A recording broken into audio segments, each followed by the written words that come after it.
Subnacionales La Paz 2026. Bienvenidos amigos de Visión 360 a este nuevo espacio denominado Subnacionales 2026 La Paz, espacio que hemos abierto para que usted pueda conocer un poco más a los candidatos tanto a la alcaldía de La Paz, del Alto y a la gobernación de La Paz. En esta ocasión nos encontramos con la visita de don Waldo Albarracín. Él es candidato a la alcaldía de La Paz por Venceremos, por el Frente Venceremos. Ha sido presidente de la Asamblea Permanente de Derechos Humanos casi una década, aproximadamente una década. Ha sido defensor del pueblo, ha sido también rector de la Universidad Mayor de San Andrés. Es abogado, es diplomado en educación superior y doctor en Derechos Humanos. Le damos la bienvenida a don Waldo. Muchas gracias. Un saludo respetuoso para ti y a través tuyo a la audiencia de este importante programa. Gracias. Bueno, queremos comenzar, don Waldo, conociendo un poquito más acerca de principio parte de cómo está encarando esta campaña para después entrar a lo más importante, que es su propuesta para la ciudad de La Paz. Yo quería comenzar consultándole, me ha llamado la atención que el candidato de su frente a la gobernación de La Paz, Andrés Gómez, está mencionando el hecho de que él no cuenta o no cuentan con maletas de dólares para encarar este proceso electoral, y me imagino que se refiere al trabajo a pie que están realizando durante este espacio, que me imagino que es bastante exigente, ¿no? ¿Cómo está respaldando su campaña, don Waldo, tanto económicamente como en lo que implica el manejo de un equipo político? Yo quiero empezar con una explicar la motivación principal. Es decir, estuve viviendo fuera del país casi 5 años y siempre cuando uno retorna a la patria, a tu tierra, tienes la esperanza de encontrarla con mayores índices de desarrollo humano, de desarrollo urbano, más linda, en todo sentido de la palabra. Y me duele mucho decirlo, que encontré una La Paz abandonada, maltratada como ciudad, descuidada, ¿no? Sin obras significativas, emblemáticas, y lo más grave, con una ciudadanía tremendamente descontenta de su gobierno municipal, porque lo dice, lo expresa abiertamente en diferentes circunstancias, y lo ve también de manera concreta en las oficinas de la alcaldía, especialmente en las reparticiones que tienen que ver con la tramitación de planos, aprobación de planos catastrales, etc. Es ahí donde, en el contacto directo con la ciudadanía, solo escuché quejas. Y ahí me comprendí que uno de los problemas fundamentales que tiene la alcaldía es la distorsión de la razón de existencia de un gobierno municipal, que se supone, en democracia, debe estar exclusivamente al servicio de ciudadanos, de los vecinos. Eso no se cumple, y como dije hace un momento, se ha consolidado fácticamente una estructura burocrática que posterga los trámites, no por días, no por meses, por años. He visto un caso incluso de cerca de una década. Entonces, es un escenario de vulneración de derechos humanos, y obviamente yo que toda mi vida he desarrollado una actividad de defensa de los derechos humanos, que me duele más, comprendo en mayor magnitud, y a partir de eso surge una motivación elemental, básica, que me hace ver la importancia de poder ofrecer en una postulación una tarea cualitativamente distinta. ¿Qué queremos? Una visión de la institución, ¿no? Deseamos, obviamente, que en sustitución de lo que hoy existe, que es una alcaldía represora, burocrática, corrupta, inaccesible, excluyente, incluso discriminadora, y ese es el retrato o la tomografía de la actual institución, corresponde alternativamente plantear algo cualitativamente distinto. ¿Qué implica eso? Es reestructurar la institución. Es decir, no me refiero a cambio de gente de masacre blanca, me estoy refiriendo a que los objetivos del municipio deben ser cambiados. ¿Dónde encaja esto? Le falta algo principal a la alcaldía. No tiene una carta orgánica municipal. Es como si Bolivia no tuviera una constitución política del Estado. Eso es grave. Entonces, hay varios proyectos, sí, pero qué descuido no solo del Ejecutivo, sino del Legislativo Municipal, de no aprobar su principal instrumento jurídico político, que es su carta orgánica. Hay otros que sí lo tienen. ¿Por qué te digo esto? Porque el contenido de una carta orgánica municipal, ahí se define la razón de su existencia, sus parámetros bioéticos, la consagración de los derechos fundamentales de vecinos y vecinas, su forma de funcionamiento, la manera de elegir autoridades, etc. ¿Este es un descuido de la última gestión municipal? De todas, porque si hasta ahora no existe una carta orgánica municipal, quiere decir que se han aplazado todas las gestiones. Algo tan elemental. Por eso pongo el ejemplo. Es como si Bolivia no tuviera una constitución política. Porque en un sistema democrático tú sabes que funciona lo que se llama la jerarquía normativa. En la cúspide de la pirámide de Kelsen está la Constitución y por debajo las leyes y los decretos. Eso a nivel de país. Entonces, a nivel municipal, ¿qué funciona? Primero, en la cúspide de esa estructura jurídica, de esa ingeniería jurídica, está la Carta Orgánica Municipal, que la alcaldía no la tiene. Entonces, a partir de eso se van creando normas caóticamente cuando no se sabe cuál se aplica prioritariamente. ¿Entiendes?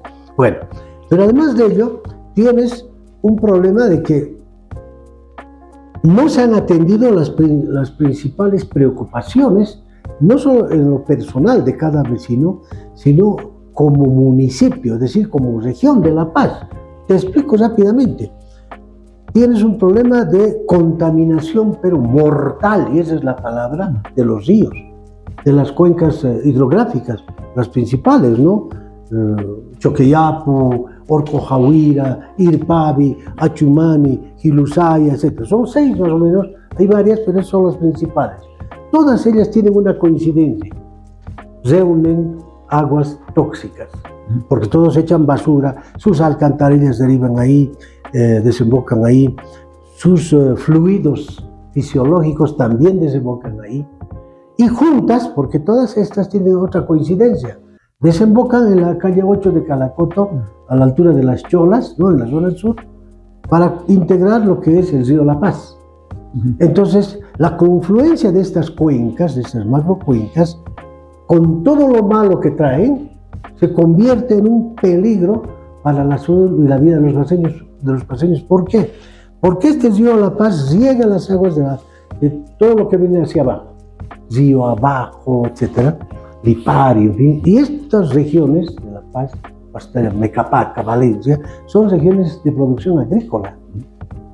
O sea, reciben esas aguas.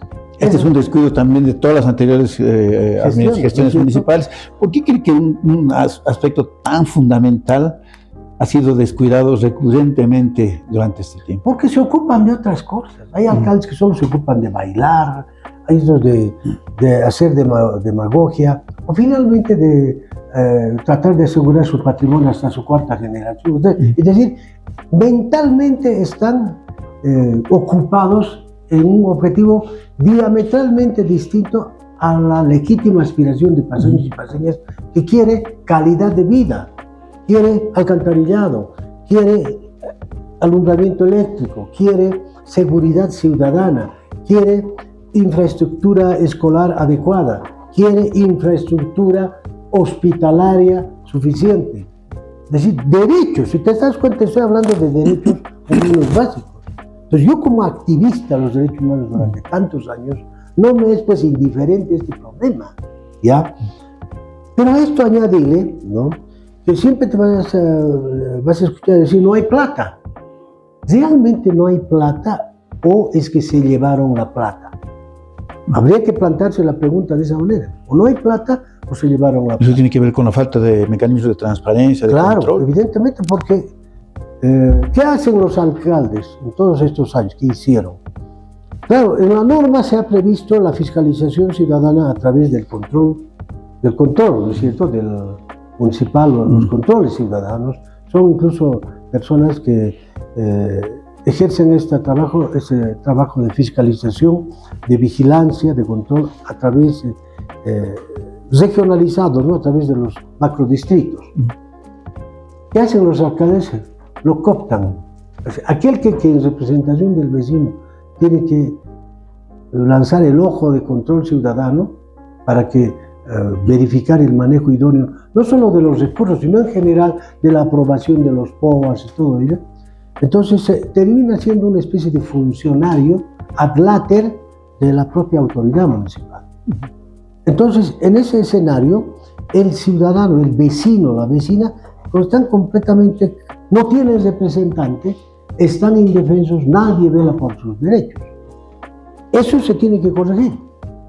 Y si le añades a ello, ante esa ausencia de fiscalización ciudadana, que el órgano legislativo del municipio, que se llama Consejo Municipal, en lugar de cumplir una función, primero de fiscalización efectiva al Ejecutivo y segundo de dotar de instrumentos jurídicos adecuados, al extremo de que no han aprobado ni una carta magna, ¿no? Ni una carta municipal, orgánica municipal. Sí, y se están ocupando, tú ves, no necesito inventarme, ustedes como comunicadores se van a percatar que han convertido el Consejo Municipal en un cuadrilátero, se ocupan de pelear todo el tiempo, de jalar a su lado los debates para beneficio político partidario. Eso es el Consejo Municipal hoy día. Y algunos de ellos ahora todavía tienen la osadía de postular para alcaldes. Entonces, en concreto, ese Consejo Municipal no cumple una función legislativa, no cumple una función fiscalizadora. Por tanto, el Ejecutivo tiene piedra libre para actuar. A consecuencia de ello, las decisiones de la máxima autoridad ejecutiva, la MAE, y toda esa su estructura administrativa, como no tienen fiscalización, deciden discrecionalmente. Yo no sé si lo que más les conviene a ellos, pero eso sí, no deciden en función del beneficio ciudadano. Entiendo que usted está planteando para encarar de alguna manera estas preocupaciones que nos está planteando la creación de una defensoría del vecino. Explíquenos cómo funcionaría esto. Sí, menos mal que en ese ámbito yo tengo una cierta experiencia, lo digo modestamente, porque a lo largo de los años yo he advertido que en un momento la Defensoría del Pueblo era efectiva. ¿Sabe por qué era efectiva? Porque era independiente. El momento en que el movimiento del socialismo la cooptó para subordinarla a la cuestión política, esa entidad dejó de funcionar. Bueno, pero en el caso municipal, ¿de qué se trata? De crear primero una institución, hay que crear una entidad dentro de la estructura institucional de la alcaldía, crear la Defensoría del vecino. Puede el nombre variar, no eso es lo de menos, pero el sentido. Segundo, que esté a cargo de una de las personas más comprometidas con los derechos humanos, idónea, decir, que tenga una impronta, ¿no? Identificado con la honestidad, con la transparencia, con la idoneidad personal, etc. Capaz de interpelar al propio alcalde. O sea, en este caso, si yo fuera el alcalde, yo tendría que someterme a la vigilancia de ese defensor. ¿Y cómo sería elegido? Darle primero la independencia, o sea, ¿cómo se lo elige? Primero, crear una ley municipal a través de la cual se dé vida a esa institución, y ahí se señala el procedimiento. Pero para no dejarte sin respuesta, necesariamente tendría que haber primero un mecanismo de consulta ciudadana, no tanto sobre personas, pero sí yo creo sobre el mecanismo, porque si no cada uno va a querer meter a su cuate, ¿no es cierto? Pero sí creo es fundamental, por lo menos, auscultar criterios de la ciudadanía, especialmente a través de sus conductos orgánicos, juntas de vecinos, etcétera, sobre ello. Pero más que todo, una vez elegida la persona, bajo estos parámetros rigurosos, ¿no? Su función va a consistir especialmente en, primero, escuchar al vecino. En este momento el conglomerado de vecinos y vecinas no tiene a dónde acudir, no tiene quién le escuche. El defensor o defensora va a recibir las denuncias, tiene un plazo para investigar, Obviamente que cuando reciba la denuncia contra X funcionario o X autoridad municipal, por principio de ecuanimidad tiene que también hacer conocer esa denuncia al aludido, ¿es verdad? Le va a dar un plazo para que responda, para que informe al defensor o defensora sobre el contenido de la denuncia. Luego se inicia una etapa investigativa también sumaria, rápida, y una vez que tiene que evidenciarse algo concreto, o la denuncia o no se comprueba, entonces se desestima, pero si se comprueba, tiene que haber un dictamen inicial de esta institución, dándole un plazo de 5 días al funcionario denunciado para que subsane el problema, más allá de cuál sea la denuncia. Si en ese lapso no lo hace, el defensor o defensora va a emitir un dictamen hacia la máxima autoridad ejecutiva, sugiriendo la destitución, planteando la destitución. O sea, ese dictamen implica ya la destitución de la persona, pero debe ejecutarlo el alcalde. Ahora, ¿por qué quiero llegar a esta parte? Porque en la medida en que no exista una sanción contra el funcionario que incurre en estos abusos, atropellos o corrupción, lo que sea, esto mientras se mantenga en la impunidad estos abusos, son un incentivo para su repetición sistemática, como viene ocurriendo hoy día. Tú te puedes quejar contra el subalcalde y el alcalde no lo va a tocar. ¿Por qué no lo va a tocar? Porque es su adláter, porque probablemente hay un porcentaje en su sueldo, etc. Entonces, se trata de romper con la vieja estructura corrupta y represora que actualmente impera en la institución. Pero es una parte, porque no solo es con la Defensoría.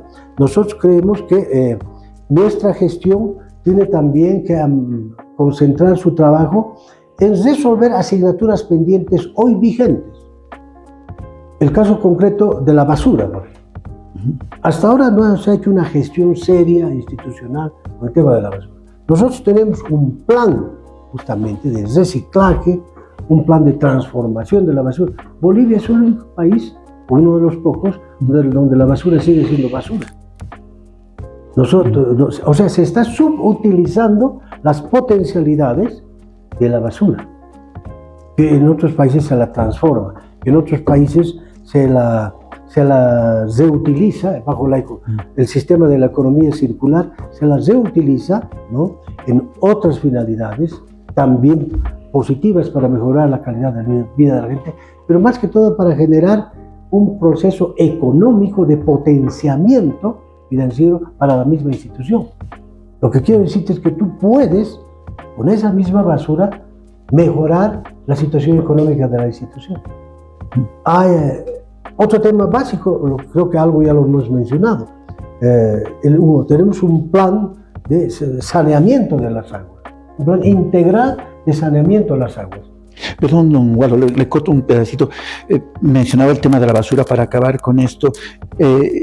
Al margen, bueno, tengo entendido que el gobierno municipal actual ya lleva adelante algún proyecto, un poco de reciclaje de partes de la basura para generar combustible, por ejemplo, para una cementera. Hace poco asistí a un encuentro donde anunciaron ese plan.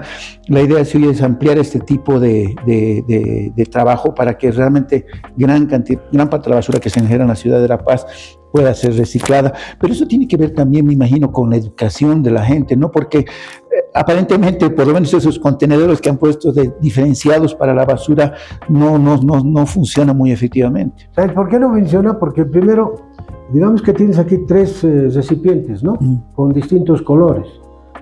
Muy bien, la gente deja de acuerdo al tipo de diseño y viene el camión y lo junta todo.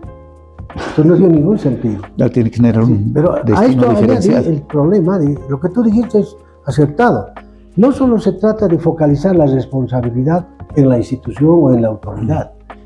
Somos una sociedad indisciplinada. Somos una sociedad transgresora muchas veces del propio ordenamiento jurídico. Entonces, por eso cuando hablo de transformar la institución, también se trata de convertirla en una entidad educadora. Así como debes dedicar tu gestión a proteger la salud, a impulsar el derecho a la educación, a mejorar las vías, también tienes que educar a limpiar la ciudad. Hay sociedades tan efectivas en su pensamiento colectivo como la japonesa. Los japoneses van a un estadio y después del partido ellos se encargan de limpiar las graderías. Nadie los obliga. Es decir, hay una cultura de la higiene. En cambio aquí es al revés. La gente está sirviéndose un plátano en el minibús, abre la ventana y bota. ¿Te das cuenta? Y claro, y si le dices algo todavía se enoja. Entonces se trata también desde el municipio de generar políticas de concientización, de educación ciudadana, de tal modo que todos apuntemos a una misma dirección. Pero si la cabeza, en este caso el gobierno municipal, funciona mal, si su máxima autoridad está en contrarruta a los intereses del vecino o la vecina, obviamente lo que viene, eso cae como en cascada, primero a los funcionarios y luego a los vecinos, donde cada uno tira su interés. Y aquí me voy, sin el ánimo de cambiar de tema, pero miras, los deslizamientos, en los deslizamientos que se producen más que todo por falta de medidas preventivas, la ausencia de una política de alerta temprana, pero ya se dio la desgracia y aquí siempre reacciona: muerto el burro, tranca el corral. Pero entonces dice, tal cantidad de vecinos tienen que dejar de su vivienda, ¿no es verdad? Tienen que dejar y se les va a compensar con terrenos de lotes de 200 metros en tal lugar. Hasta ahí está bien. Pero resulta que cuando pasa ya el desastre, esos mismos vecinos, pese a que les ha compensado, vuelven al mismo lugar, o sea que ya tienen dos inmuebles. No, tiene que entender que cuando el Estado te está compensando con otro inmueble, quien adquiere la propiedad de esas tierras, que ya no pueden ser para vivienda, sino para áreas verdes, con otra finalidad, ya es propiedad del Estado, o sea, de todos. No es para que tú vuelvas. Pero además corresponde una compensación a alguien que construye en una zona ilegal. Claro, eso. Y el otro tema que ahí conectamos en este momento es el tema de los loteadores. O sea, el gobierno, yo te digo que para mí el loteo es un delito, para empezar, porque es un problema de apropiación indebida, de utilizar propiedad que no te corresponde, porque pasa por otros delitos, falsedad ideológica, falsedad material, porque falsifican delitos, pero ese loteador, que en mi opinión es un delincuente, no tendría éxito en su fechoría si no tuviera cómplices, protectores y socios en la propia estructura municipal. No tendría, porque tiene sus compinches hasta en derechos reales. Esa oficina de derechos reales, que ha sido maleada por el movimiento asesorismo en estos 20 años, sigue intacta. ¿Me entiendes? Entonces, si a eso le sumas el proceso de corrupción consolidado en el municipio sobre estos temas, entonces tienes a un loteador o loteadores que tienen carta blanca para actuar en desmedro no solo de los derechos de la comunidad en su conjunto del municipio, sino incluso de derechos individuales. Porque hay gente que se ha comprado un terrenito, digamos, en Irpavi 3, ¿no? Y al poco tiempo vienen los 50 personas que se ponen un poncho, ¿no? Y toman eso y todavía lo pegan cuando vas a reclamar su derecho, pese a tener inscrito en derechos reales. Entonces, por eso digo que este es un circuito delictivo muy fuerte, incentivado en su momento por el MAS, protegido por los municipios, porque yo no conozco un solo caso de gestión municipal que haya enfrentado a los loteadores. Será porque no quieren pelear o son sus clientes políticos, pero no los tocan. Pero el problema está ahí. Algo parecido ocurre con las construcciones fuera de norma, ¿no? Que se han convertido también en un punto de corrupción que ha llegado a la alcaldía y que no se ha podido resolver, ¿no? Lo que pasa es que en las construcciones fuera de norma hay una mentalidad ya casi obsesiva de la estructura administrativa de la alcaldía para satanizar el trámite del vecino. Como se dice popularmente, le buscan 3 pies al gato. Nunca está tu trámite bien hecho, según ellos. Hay arquitectos obsesionados en rechazar tu trámite. Te falta 1 metrito, 2 metritos, hasta cuando cambias de arquitecto te hacen volver tu trámite a foja cero, porque cambiaste de arquitecto. Entonces, es decir, todo el desenlace de estos trámites no va en función de orientar, de ayudar al vecino, de garantizarle su derecho, sino más bien de satanizarlo, hasta de criminalizarlo, de sancionarlo económicamente y a veces hasta de procesarlo, porque tiene una instancia de proceso administrativo.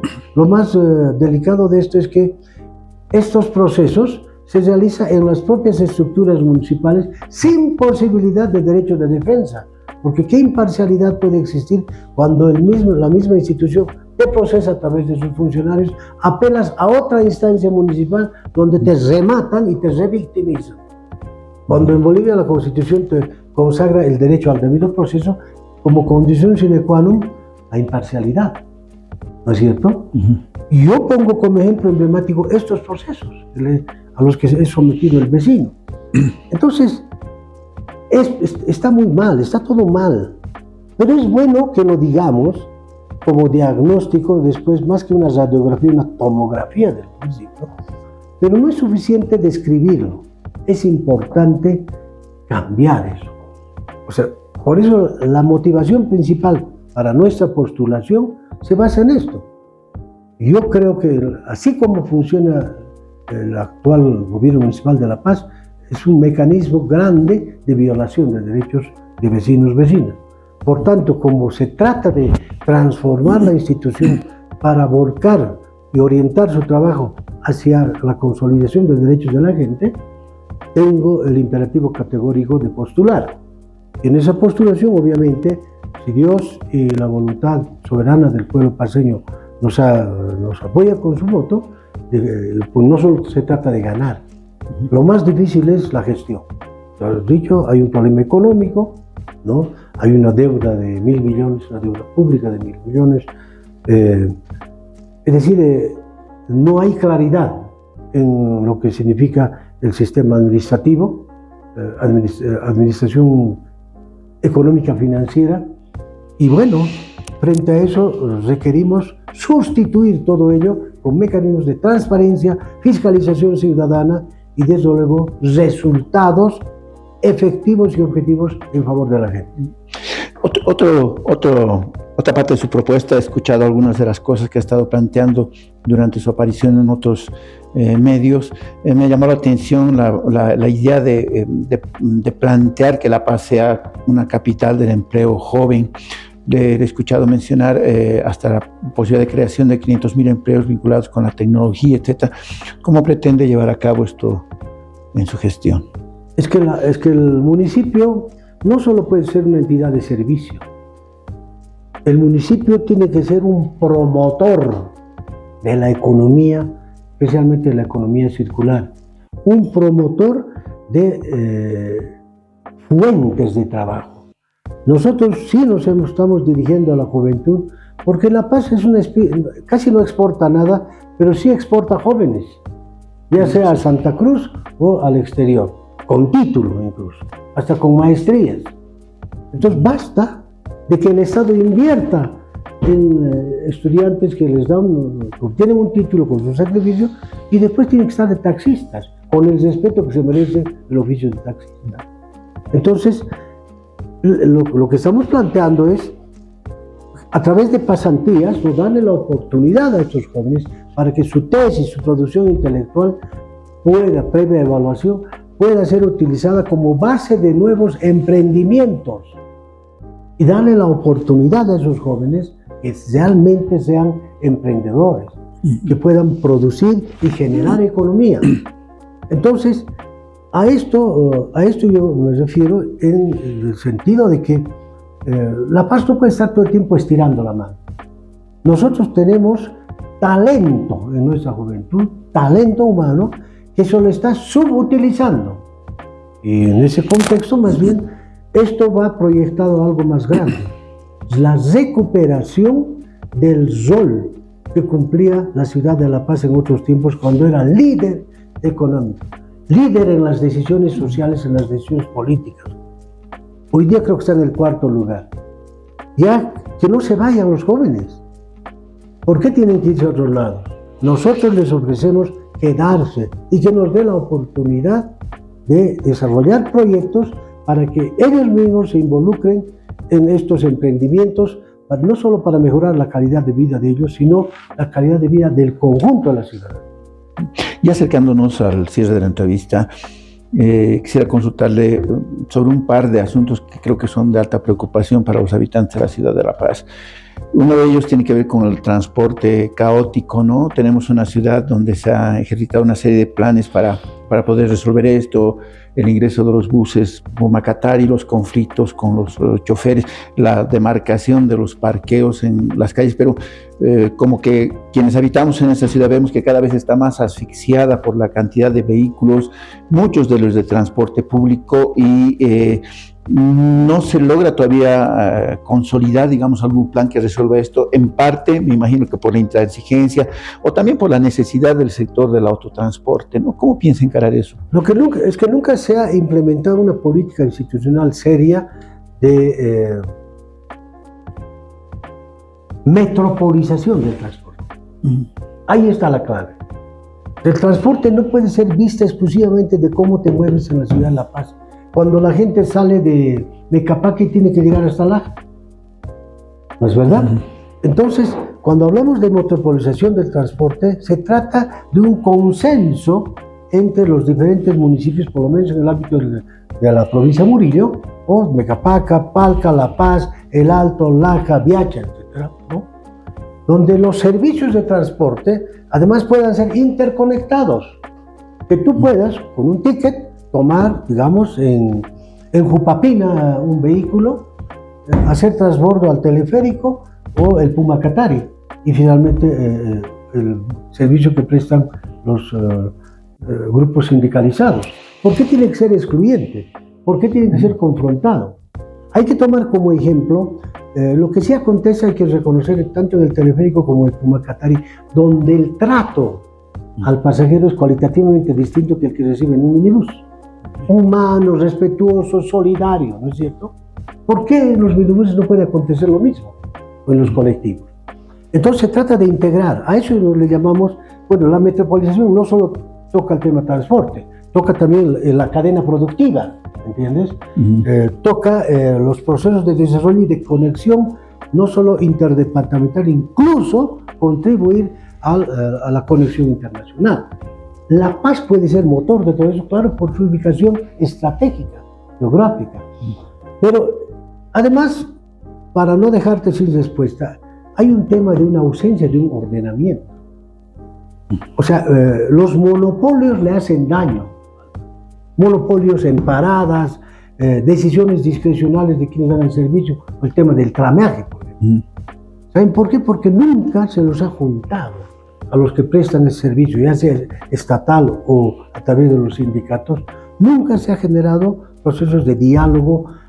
No esperen que venga el conflicto, sino más bien como iniciativa propia, de oficio, si vale el término, a efecto de ofrecerles un plan estratégico, histórico, donde nadie pierda, todos ganamos, pero nos integramos.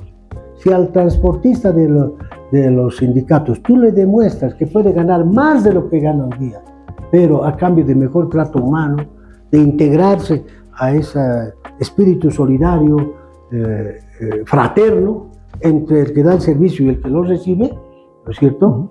Avanzamos todos, pero aquí siempre lo queremos resolver todo a la maleta, a través del golpe, el bloqueo, el enfrentamiento, el chicoteo. Es decir, hemos generado una cultura de la confrontación, de querer resolver todo con bloqueo de carreteras.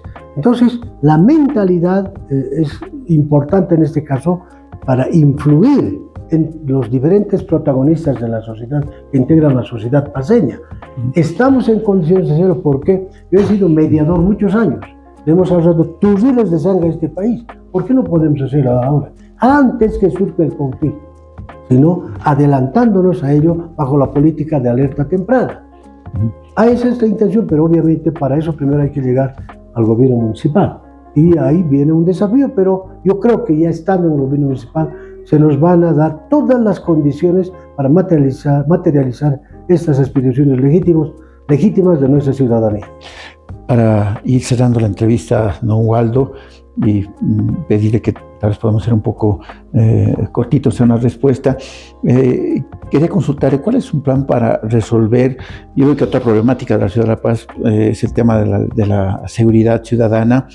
Y hay obviamente una labor conjunta entre la policía y también la Guardia Municipal en ciertas cosas, pero como que tengo la sensación de que la seguridad ciudadana claro, no está presente en el día, pero en las noches desaparece, ¿no? Claro. Hay zonas que conocemos que claramente que son muy riesgosas, pero llama la atención, los vecinos lo dicen, nosotros lo vemos, que el control policial, el control, bueno, en el caso de la Guardia Municipal actúa más en el día, pero en las noches como que se encuentran desprotegidas algunas zonas.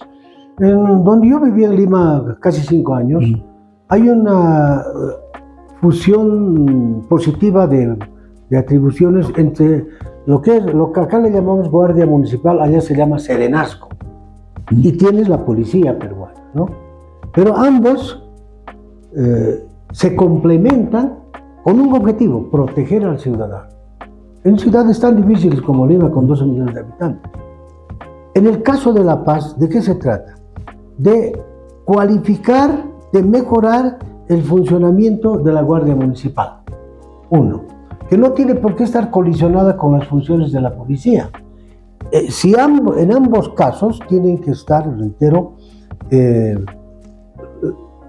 definidos sus roles, pero sí, no son excluyentes, pero sí son complementarios, ¿ya? Ahora, en materia de protección y seguridad ciudadana, siempre es mejor prevenir antes que lamentar el hecho, porque está en juego la vida, seguridad, especialmente de nuestros niños, de nuestros seres queridos. Entonces, una política institucional preventiva va a evitar que se tenga que lamentar desgracias. Hay un refrán que dice: en arca abierta hasta el justo peca. ¿Qué significa eso? Si tú le ofreces las condiciones en bandeja al delincuente para que cometa su fechoría, claro, pero si tú te organizas y fusionas de manera inteligente las atribuciones de la policía como de la Guardia Municipal, ten por seguro que vas a reducir ostensiblemente los niveles de inseguridad ciudadana. Perfecto. Bueno, le agradecemos muchísimo la visita a don Waldo Albarracín, candidato a la alcaldía de La Paz por la fuerza Venceremos. Muy amable, don Waldo, por visitarnos en Visión 360. Agradezco la oportunidad que nos da para emitir estas ideas y decirle al pueblo paceño que no pierda la esperanza. Estoy seguro que vamos a allanar sus principales necesidades a través de una gestión que sea siempre respetuosa de los derechos humanos, transparente, con sensibilidad humana y espíritu solidario. Bueno, muchas gracias y ya estaremos de vuelta con la entrevista a otro candidato.